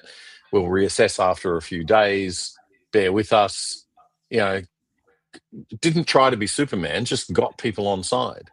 Yeah. Instead, we had, the totalitarian, authoritarian bravado clown show of Palaszczuk, Andrews, and our mate in Western Australia, whose name happily escapes me at this point, carrying on like in the street, like that. Yeah. What sort of, and so this is the Australia I come home to. That. We had old ladies. This was done by a young fella too. This is where we're at now. This is what a lot of people are feeling. Yeah, I totally agree with you. It's our ministers and they don't seem, and no one wants to vote for them. The young are going, who do we vote for? And that's why Pauline Hanson is coming to the front, because she looks like at least she makes a decision. So this has been one of your hobby horses, Damian, if that's the right way to put it. The death spiral of the Liberal Party, basically. Can you talk to us about what's happening with the Liberal Party? Are they self-destructing? Will they come back? I hope not. I've lost any faith in them whatsoever now. I don't think they. I only say that because I don't think they deserve to come back. I think everybody associated with the Liberal Party now really should just retire and sort of Give up, accept go away. defeat and hang our heads in shame. But they're careerists. You know, they're just an extension of the bureaucracy, so they're never going to do that. They're going to hang on for dear life for as long as they can. Yeah, I wouldn't have said I hoped. Like 6 months ago, I might have said I hope they get their act together. But they lost me after the election. The last election was the final straw for me. And actually, the final straw was when they appointed Susan Lee.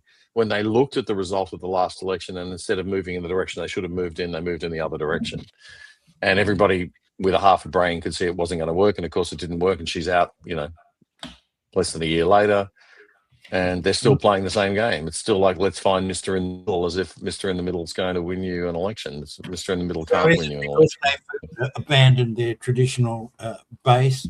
I actually did a vox pop I got hired to do a vox pop Peter Dutton's electorate at one point. So we had to run around and interview various people in his electorate as to what they thought. And it was very... they were really strong supporters of Peter Dutton, and a lot of them. I'll tell you one little story just for a second. So we're interviewing people with the cameras all set up in the pub, the traditional, and buy you a schooner, would you mind talking? So we were asking people about Peter Dutton. There was one rather scruffy-looking chap who clearly had a bong before he came to the pub. And we go, what do you think of Peter Dutton? And I said, that prick, he busted me once. And I went, oh, yeah. But would you vote for him? Oh, yeah.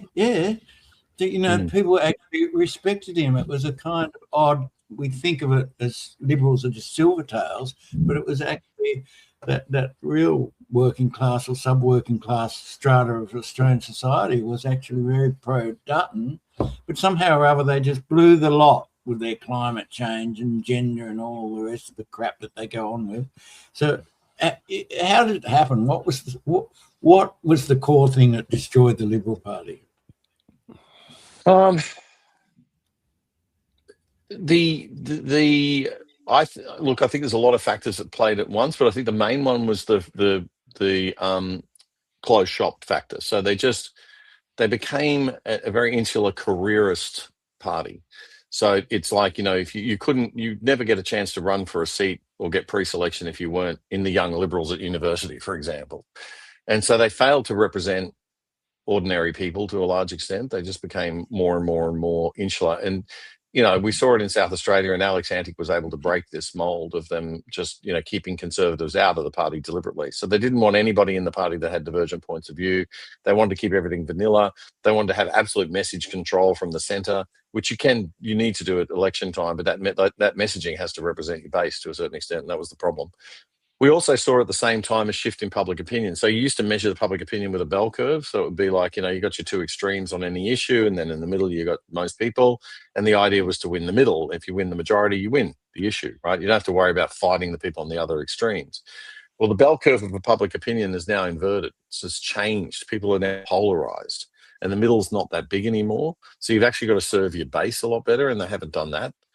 And let's be honest, Australia is not a right-wing country. So there are two distinct markets. If I look at it in purely marketing terms, there's the inner city tealish Liberals that are,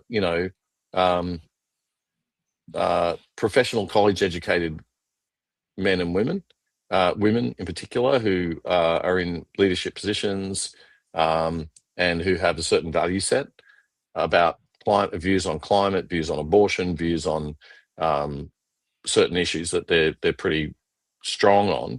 And then you've got the traditional Conservatives, which include working class men, a lot of working class men. And so they've been the two forces in all Western countries on the Conservative side of the anti-left or non-left side of politics for quite a long time. And you've seen the British Conservative Party wrestle with this. You've seen the Republican Party in America wrestle with this. You've seen parties all over Europe wrestling with this on the right. My perspective of this is that you really cannot market a product to those two distinctly different markets that you actually have to have two separate products for those markets. So I did an analogy on the show after the 2022 election where I said it's like, there's the kombucha people and the chocolate milk people. And you can't pour kombucha and chocolate milk in one glass and put out a product called kombucha chocolate milk and think anyone's going to want to drink the crap, right? They're going to spit it out. And that's basically what they were trying to get Peter Dutton to do. And it's never going to work, right? It's unsustainable. I mean, so what they've got to do, they had the perfect potential opportunity to divide into two brands, Liberal and National, make the National one the brand, the more conservative brand, make the Liberal brand the more tealy brand, right? Run candidates in the inner city on the teal brand, run national candidates in the outer suburbs and the country that are more conservative, but keep those two brands in a coalition, and you would beat the left at every election. But while you're trying to push one guy out there and you're saying, look, Peter, you've got to deliver the messages that Barnaby would deliver and the messages that Susan would deliver. Good luck, then he's going to get massacred every time he opens his mouth because he's going to be constantly contradicting himself. And you can't stand for anything. You just become the spineless ScoMo type. And that's exactly what happened. And to your point, John, there's a really, really powerful study that was done by a professor called Drew Weston in the early 2000s, a psychologist in America who worked for the Democrats, that proves using neuroscience. I think he got a bunch of people, Democrats, and put them in an MRI machine and mapped the brain activity when they were being fed Democrat messages and when they were being fed Republican messages. Then he got Republicans and put them in and did the reverse. Mm. And they found that his overriding conclusion was that while people will vote for people they disagree with, but they will not vote for somebody they don't trust or like. And so, to your point, Michael, authenticity is king. Mm. So people will, if you stand up and say, listen, I know a lot of you don't agree with me on this, but I'm sorry, I think abortion after 8 weeks is murder. So we're going to stop abortions after 8 weeks. If you stood up and actually said that as a leader, a lot of people who feel that should be 12 weeks or 16 weeks will vote for you. And so will the people who think it should be 0.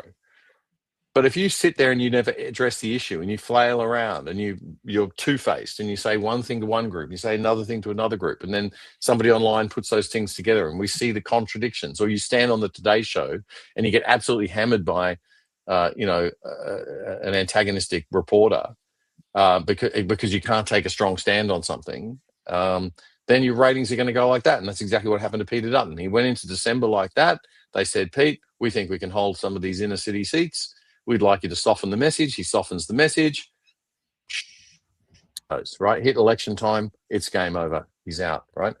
It was amazing amazing because he was down in this area where I am shortly before that election, and he'd just become the most, for the first time he was head of the opposition. He was the most popular leader in the country for 5 seconds, and he was buoyant and prime ministerial, and went, did the factory tour and shook hands with everybody and asked, some guy who'd only been here for a couple of years from India or wherever, and would talk to them all, and they all loved him, and he had that air that he was a man on the way to be prime minister, which I think he thought he was.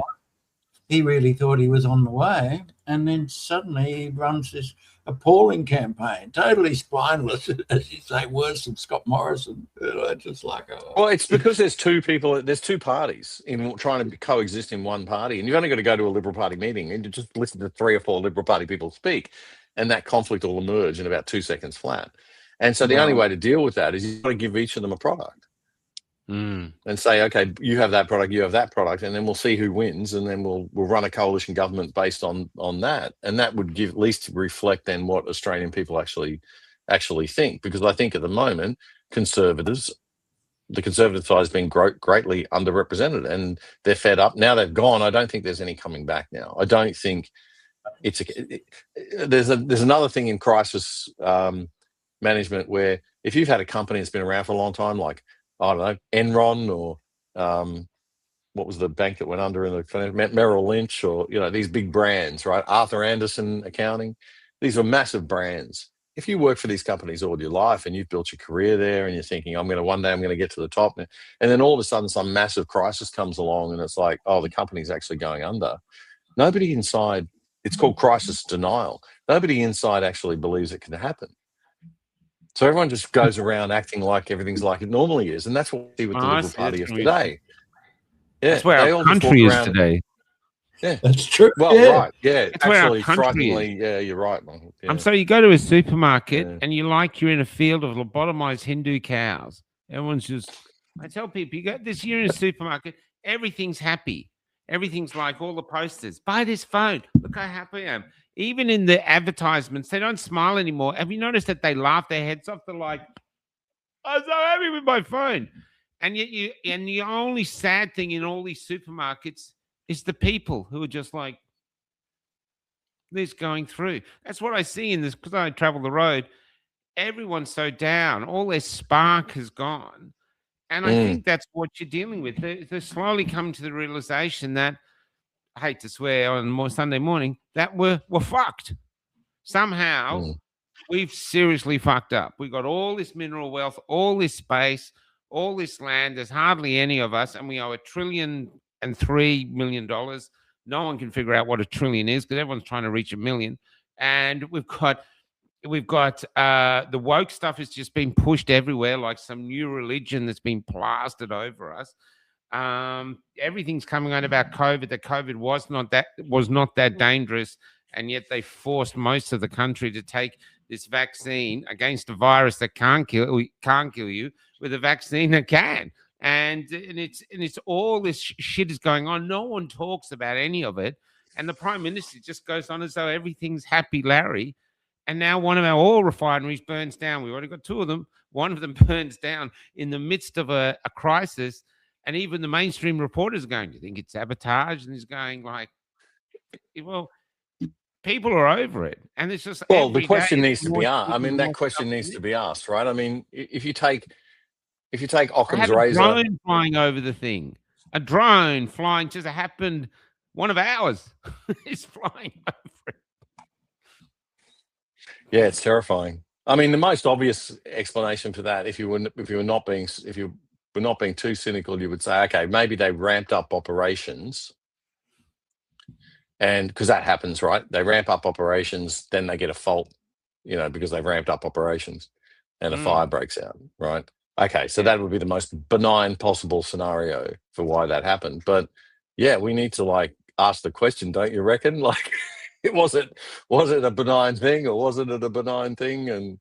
I haven't read up on that one yet. I need to do some research on that before. Talking for the first time in Australian history, we've got experts coming on. Even I had a guy I interviewed the other day, Damian. He was on the board of the Commonwealth Biosecurity, and he was making extraordinary claims. The climate change, he said, it's just a scam. He said the CSIRO went to Wuhan and told Wuhan before COVID, your security is not up to scratch. Viruses are going to escape. That's what he said on the show. And there's all this stuff happening. And he, instead of being interviewed by 60 Minutes, he walks past my bus, which looks like a sovereign citizen flotilla. And he's, because all this stuff on the outside. And he says, I want to talk. And in comes this highly credited scientist, PhD environmental scientist, and he just does this very calm breakdown of how everything, the turbines, bullshit, of no use, just copious amounts of money going over to the corporations that own them overseas. Solar panels, we can't use them because we need base load power. And he says we've got the best coal in the world for it. It's all this stuff. And he's just sitting there, and he's cancelled as an artist. Now he pushes his grandson around here because no one will listen to him, even though to me I'm thinking sounds like he's got a few answers, maybe a little bit of an argument we should listen to, considering we're so fucked. And here we are. There's digital ID has been shoved down our throat. The CDCs, or there's everything shoved down our throat. You got old people now if they don't have an email, they might as well live on friggin' Mars. They're so disconnected. And he's got all this stuff going on. And we got these vague hate speech laws, even though people don't know if they're in or not. Basically, now ASIO, where they can just arrest any of us as though Magna Carta never existed, and people are defaulting to silence. And you're realizing we've reached a point in history where we're learning one lesson: the oxygen of tyranny is compliance. And if we don't cut off the oxygen, we ain't going anywhere good. And we don't think it could happen in Australia. Well, look at Iran in the 1970s when they were progressive like us. Look at them now. I'm not saying we'll go there, but I'm saying the days of wines and roses are over. And we now have to stand up, talk openly, look really deep into the darkness of our souls and go, how do we get here? How do we get out of it? Otherwise, our generation is the most shameful generation in our history, because we're going to leave our children a train wreck and a bill that they'll never pay off in their lives. Do you see this, Damian, that the general population is demoralised? Is that something that you pick up in what you do? I spend too much time on social media. I really need to stop it. And listening to start going back to talking to real people. Different algorithms than me. I mean, look, people are, aren't they? I mean, yeah. Look, it is. It is a bit sad right now. I've noticed a shift even since I came home, like 2020 to now. Like, I reckon that people are much less. They're sort of seeing stuff more and going, "Oh, this is really, really not great." But I think, I mean, I don't know. I read an article. Well, I haven't read it yet, but I've started to read it. But there's this really bright guy. He's an astrophysicist, an Australian astrophysicist, and he started a company in the United States, and he lives over there now. I'm just going to find his name because I think people should probably look at this. And a friend of mine sent it to me this morning. Let me just grab it because it is worth it. It's an article, I think, on Substack, or the guy's name is Casey Handmer. Have you ever heard of him? Handmer. So I looked him up, and he's a brilliant young PhD from California Tech, which is one of the top, astrophysicists universities scientific universities in the world. But he also was a university medalist, I think, from Sydney University mathematics, and so one of our best and brightest.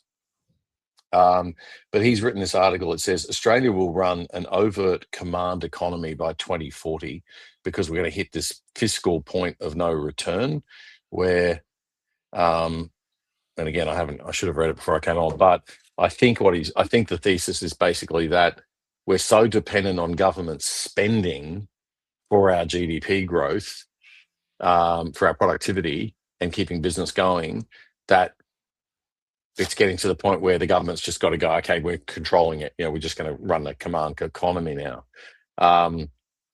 And that we're already, I feel like we've been inching towards this. There's 28 million people in our population census, plus another 1.5 million that aren't counted in the census that are on temporary visas. There's more than that on temporary visas, but some of them are counted and some of them aren't. So I think we have about 30 million people in the country at any one point in time. But we've only got 10 million income tax payers. So, and out of that 10 million, 2.7 million jobs are directly government public sector jobs. And not all public sector jobs are a waste, of course. I mean, you've got a lot of very important public sector jobs and a lot of people on the front line doing a lot of really important work that add value and add productivity. But those jobs are government-dependent jobs, and they have to be funded by someone. Then you've got a whole bunch of the private sector, that's 7.5 million in the private sector left over, that are government-dependent businesses, like NDIS businesses and stuff like that, but also just regular businesses that are need some government contracts. And so it leaves about, only about 5 million people out of 30 million people that are actually productively innovating and paying tax out of original wealth creation, right? So that's probably not sustainable. That's and I've said, we've been in a recession for 2.5 years.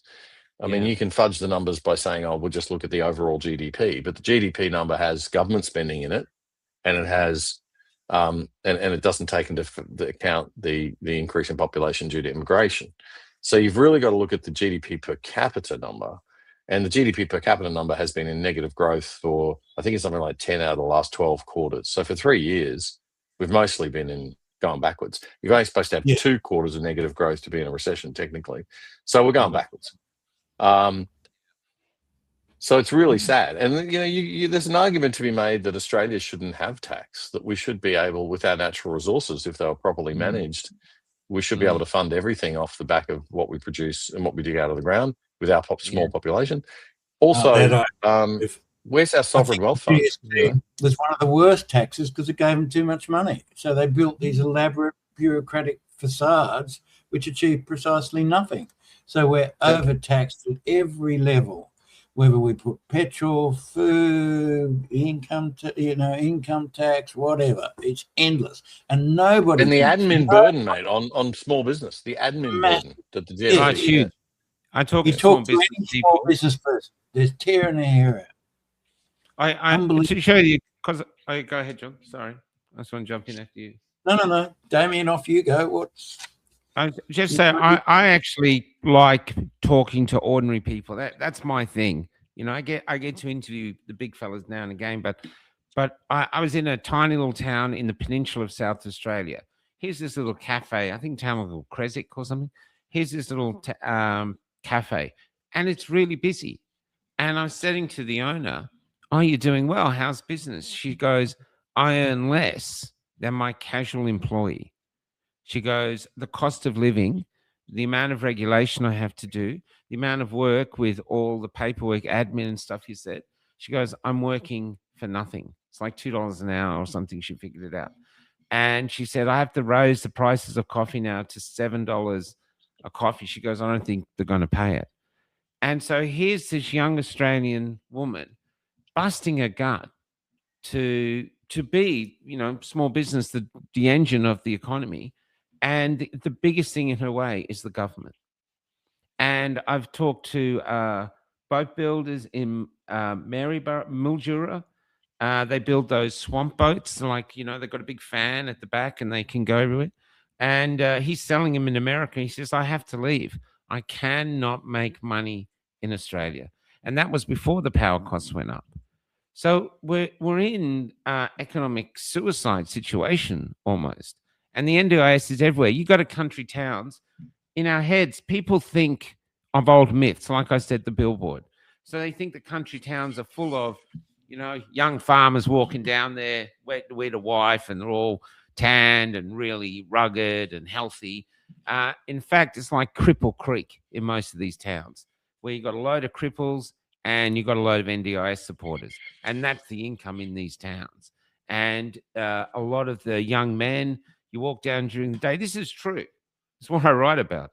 You go around during the day and there's just an army of autistic young men just walking in the supermarkets like this. They're older now, they're in their 20s, and they've got a carer with them. I was watching this carer lifting something up to this one. "Do you want to have this? Do you want to have this?"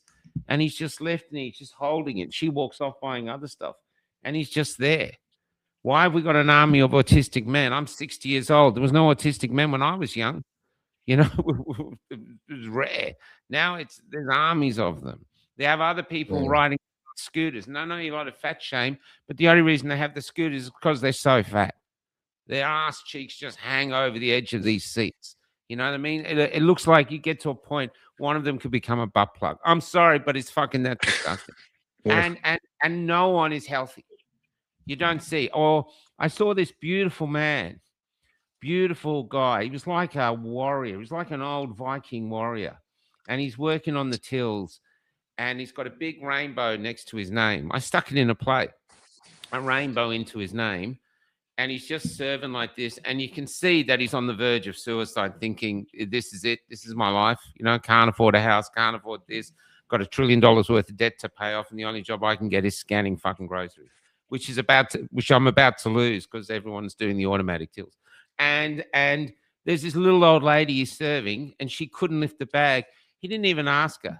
He just grabbed it. He walked out of his thing, and he put him in a trolley for it, like a good old bloke would do, because he can see. And so in this play I wrote about these 3 boys lost out at sea who don't want to come back because there's nothing here for them. I had this line where he's talking about, now I've got to wear the rainbow bag on my name badge, like I'm a salesman for it. And one of the boys goes, "Are you homophobic?" And he goes, "No, mate. No, I don't care. You two do what you want. I don't care. You two do what you want." Do you know how hard it is to try pick up a girl when your name tag says you'd rather fuck her brother? Now, I didn't think I'd find an Australian actor to play that. I had a boy from Canada who wanted to fly down and audition. I had a boy from Adelaide who flew over to audition to do the play. We had young men bending over backwards to do this play, about 3 young men in a boat, lost at sea, and they have to rely on their own wits, these woke boys, and it gets down. And the wokeness is a lie. Like even yesterday, I was in an op shop, right? Here's this woke guy, all the woke shit, all the rainbow, all the stuff that got. And my partner's buying all these dresses, and one was a red dress with spangles. And I just said, "Oh, yeah, that one's mine." And he went, "Really?" I said, "What's with the time, mate? It's 2026. He goes, "Oh, no judgment, no judgment, no judgment." But the fact is, underneath it, there was. This woke thing is a cover. We are basically making communists out of our kids, where their real one hides, and they put on this woke persona of what they've got to like to get out there. I know, because the young people tell me if they don't have Black Lives Matter on their Instagram feed, other young people go, "What's wrong with you? Why don't you have Black Lives Matter there, or climate change, or whatever other current bullshit is going on?" Don't think for yourself. Portray yourself this. These are huge, huge, huge, huge issues, scores of them, and they're all solvable by just rigorous talking.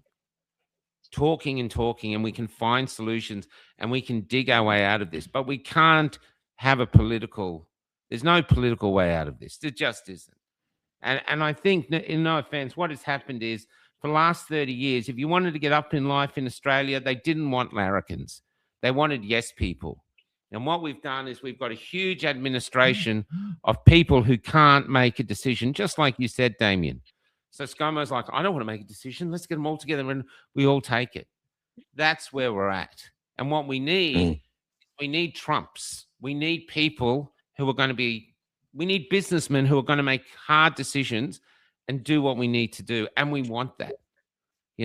We should be the richest country. We should be the Saudi Arabia. Everyone else in the world can see it. We should be the Saudi Arabia of the Southern Hemisphere. There should be no tax. When a kid gets 21, we should buy him a house, like they do in Botswana. Botswana has diamonds. You get 21 in Botswana, they buy your state buys your house. Well, look at Singapore, right? There's a state that has nothing.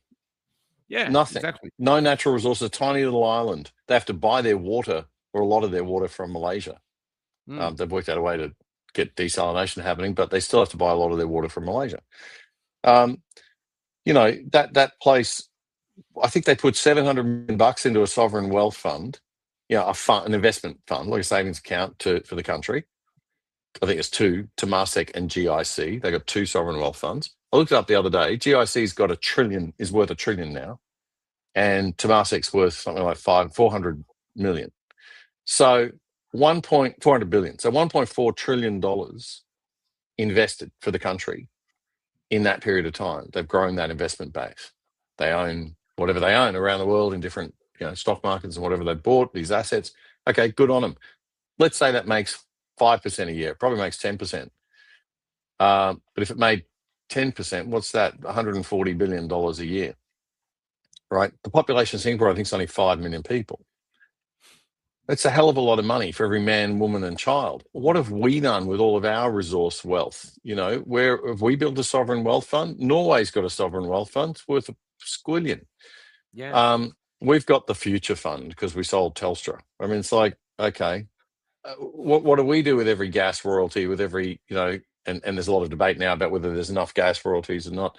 But if we do increase the tax on these natural resources, I looked at the math of this a while ago. It looks like a lot of the gas companies won't invest in the infrastructure they need to extract because it's quite expensive.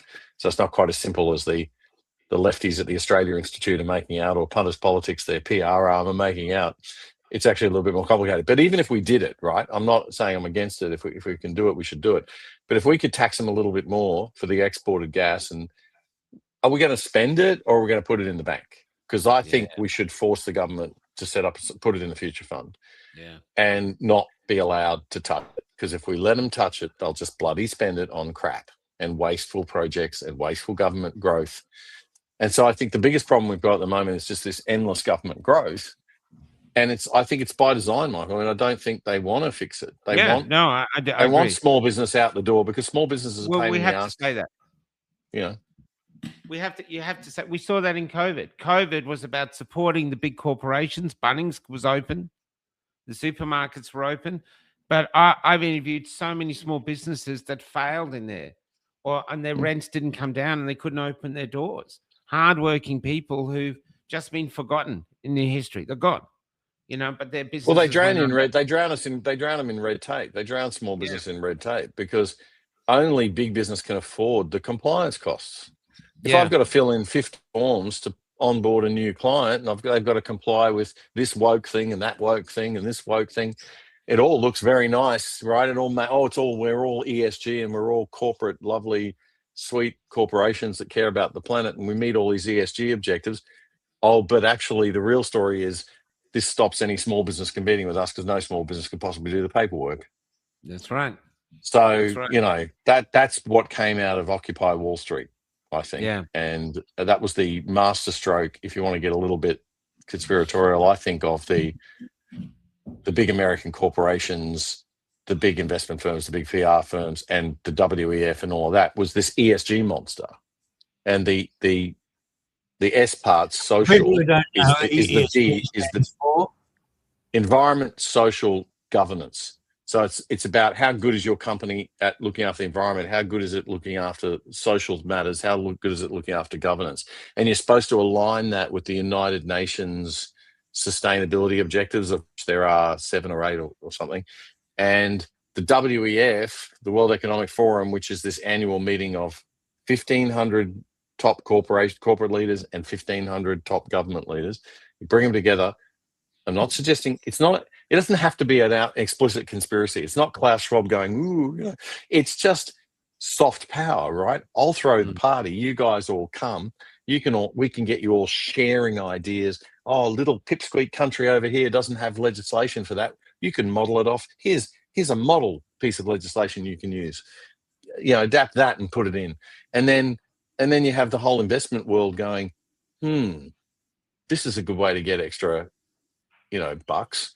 We'll drive this ESG thing, right? It's a new metric we can sell, right? So we'll set up ESG funds, and we'll have ESG this and ESG that. And you won't get invested in if you're a company and you don't have a lot of ESG. You don't have a high ESG score. And if you don't have a high ESG score, we can give you one, because if you invest in our ESG funds, you'll get a high ESG score. Then we'll invest in you. So it's just this money going around and around.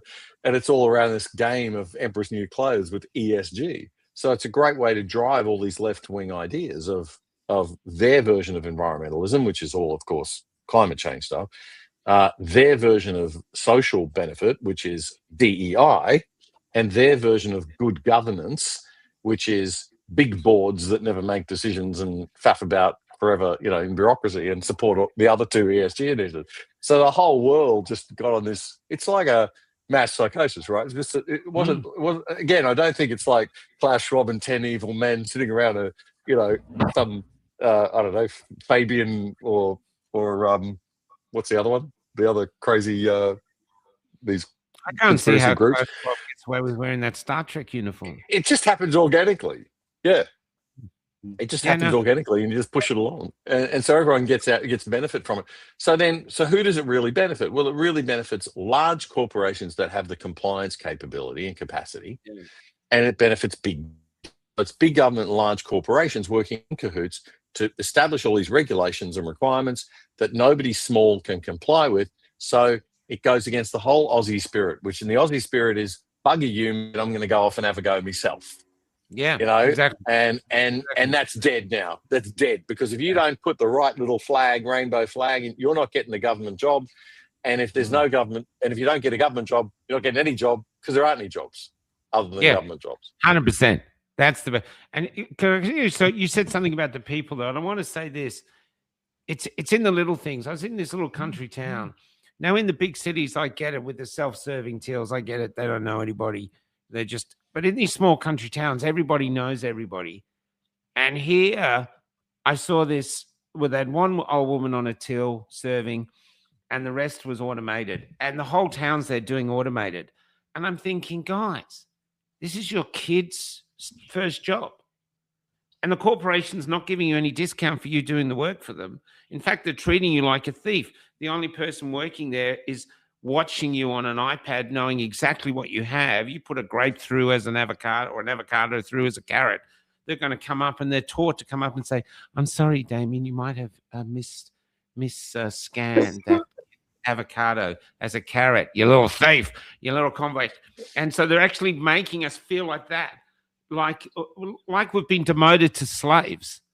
And we're going to play a song that we've written about it now called Remains.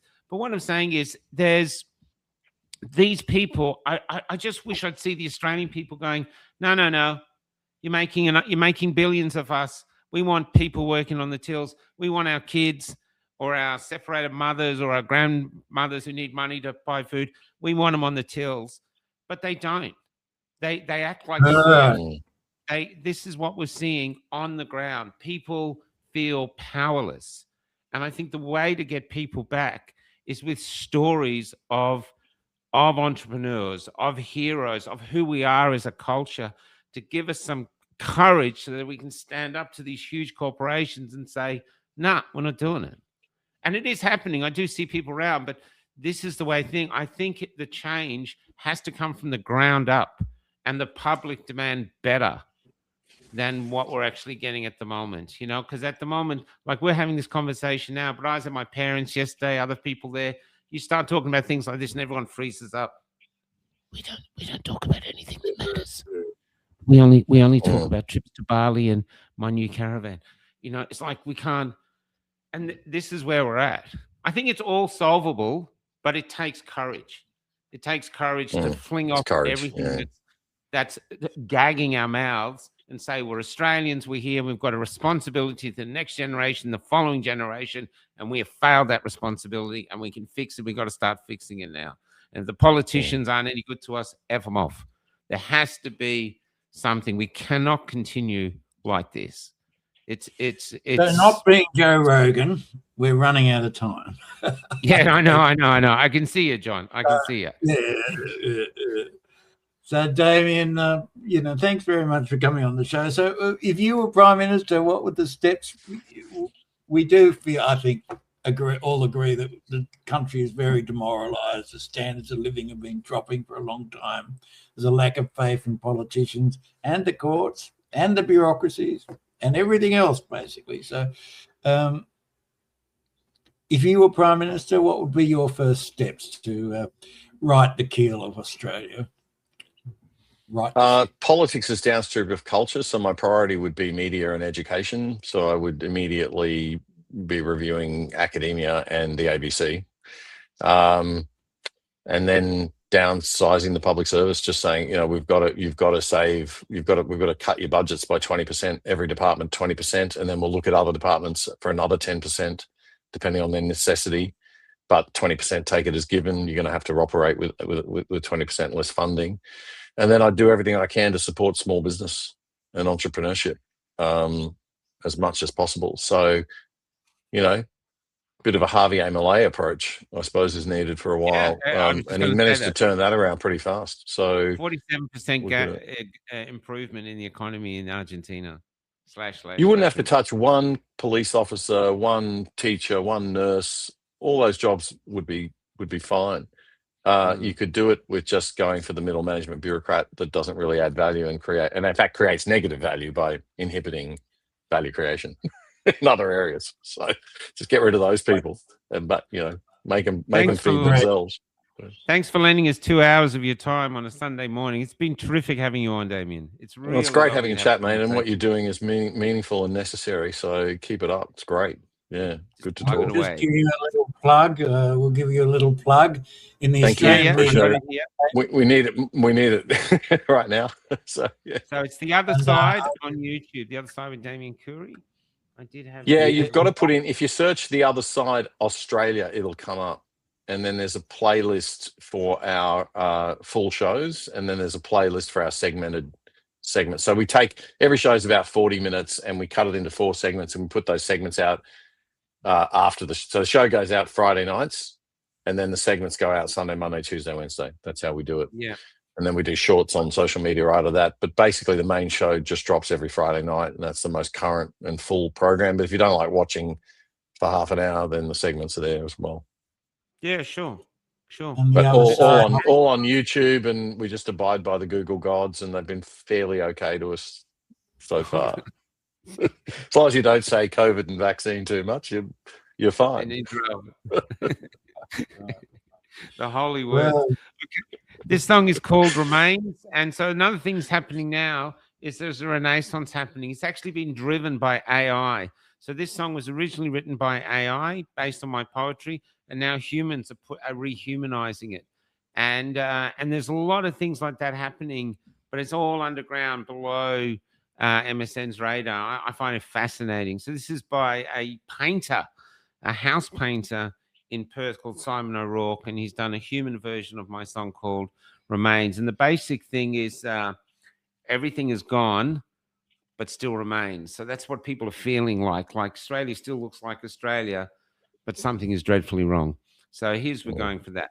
Anyway, thanks for coming on, Damian. Thank you, John, for setting up a great interview and putting up in 2 hours. It's not like you. Usually after an hour, you go, I got to have my cup and now my pee, I'm off. yeah. Hour and 15. That's what I was just thinking. Yeah, see you guys. Bye-bye. This is Remains. See you guys. Take care, mate.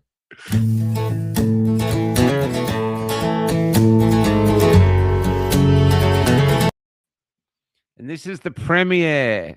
This is the premiere. We shot this.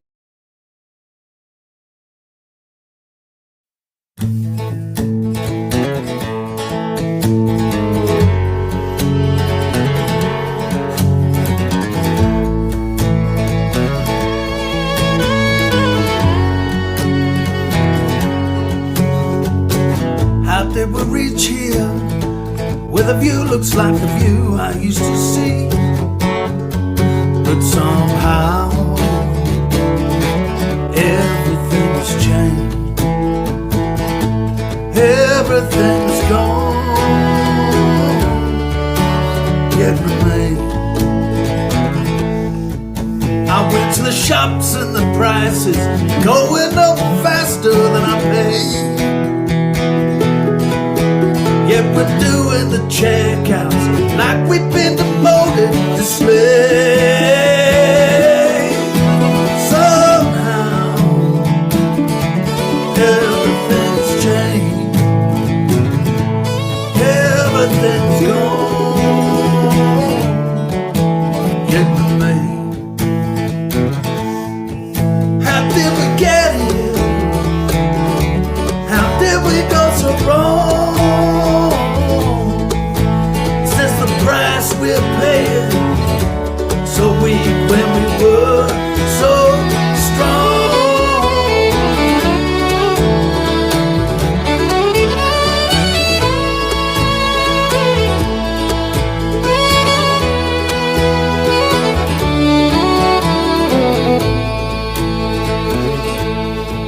Cause I remember when you were here with me. We didn't know the answer, cause we was young and free. And our eyes were brighter, and our laughter longer. And I just wanna go there, I just wanna go there. Somehow everything's changed. Everything's gone.